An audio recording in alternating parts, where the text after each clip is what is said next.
खोलिला E20 petrol सत E20 fuel पाई पुराना गाड़ी फिट नुहे यार जंत्रपाति से अनुसार प्रस्तुत होना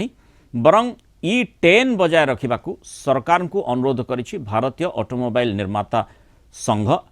SIAM बा सियाम। नीति आयोग 2021 गोटे रिपोर्ट को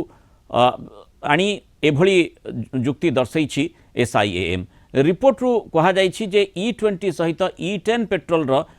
उपलब्धता सियाम चाहूछि आउ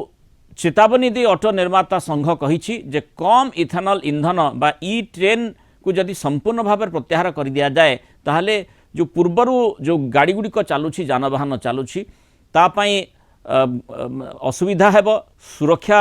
मध्य तार रहिबनी गाड़ीर इंधन दक्षता मध्य कमी जिवो एवं